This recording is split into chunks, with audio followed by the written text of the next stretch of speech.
warisan budaya ini telah diakui dunia.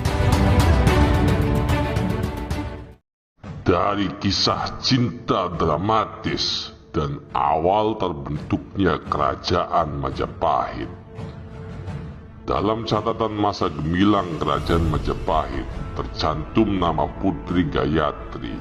Nama lengkapnya Dyah Dewi Gayatri Kumara Rajasa yang hidup dalam abad ke-13, berasal dari kerajaan Singasari di masa Kertanegara. Gayatri adalah istri Raden Wijaya, raja pertama Majapahit. Karena itu dia pun diberi gelar Raja Patni alias pendamping raja. Dari pasangan ini lahir keturunan yang mewarisi kerajaan Majapahit, yaitu Tribuana Tunggadewi dan Hayam Wuruk.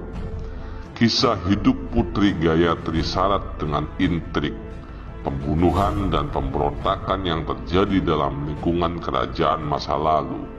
Salah satu yang terkenal adalah kala dia menyamar berada dalam lingkungan musuh. Peristiwa itu terjadi ketika istana Singasari diserang oleh pasukan Kediri, sehingga menewaskan kedua orang tuanya. Gayatri yang sedang asik belajar di kamar belakang luput dari pembantaian. Untuk menyamarkan dirinya, Gayatri berganti nama menjadi Ratna Sutawan, menanggalkan baju kebesaran istana dan berpura-pura menjadi putri pegawai rendahan keraton. Bersama saudara kara pengasuhnya, mereka ikut diboyong ke Kediri menjadi tawanan dan ditempatkan di bangsal perempuan keraton Kediri. Sebelum meninggalkan istana, ia meminta izin kepada saudara kara agar diantarkan melihat jasad orang tuanya untuk memberi sembah terakhirnya.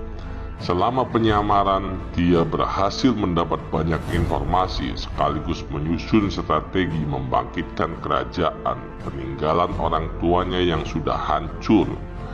Ambisinya kembali mencuat setelah bertemu dengan Pangeran Wijaya, lelaki yang juga berhasil menyelamatkan dirinya dari serangan pasukan Kediri. Ketika Pangeran Wijaya masuk ke Kediri sebagai pasukan yang menyerah, dalam sebuah arak-arakan dia menatap Gayatri. Keduanya merasakan getaran yang sama. Mereka bisa saling bekerja sama sekaligus menjalin cinta. Di basis musuh, pasangan ini kemudian menyusun rencana untuk membangun kembali sebuah dinasti baru dengan seorang pemimpin baru yang tetap mengusung visi Kertanegara. Dia pun menyusun strategi dengan membangun kekuatan dari Madura. Mereka mempersiapkan penyerangan ke Kediri, bersekutu dengan pasukan Cina Mongol yang mendarat di Jawa pada 28 Maret 1293 Masehi. Kediri akhirnya ditaklukkan pada 29 April 1293. Gayatri pun diselamatkan oleh Wijaya dan dibawa ke Majapahit untuk diperistri.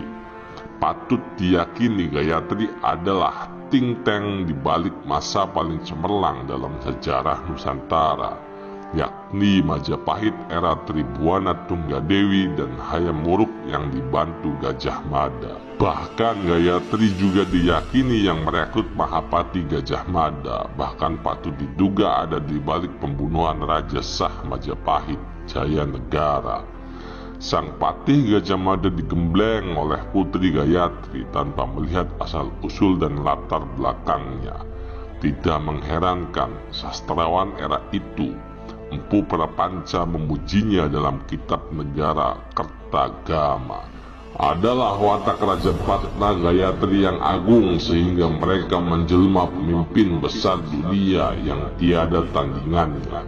Putri, menantu, dan cucunya menjadi raja dan ratu. Dialah yang menjadikan mereka penguasa dan mengawasi semua tindak tanduk mereka. Negara Kertagama bab 48. Gayatri meninggal dengan tenang pada 1350 di usia 76 tahun Di saat sang putri Tribuana turun dari singgasana dan menyerahkan kekuasaan kepada putra mahkota Hayam Wuruk. Di masa Patih Gajah Mada dan Raja Hayam Wuruk inilah keemasan Majapahit terjadi. Luas wilayahnya tersebar hingga seluruh Nusantara. Hal itu karena Putri Gayatri selalu memberikan saran bahkan ikut mengatur strategi. Keren nih, Bray.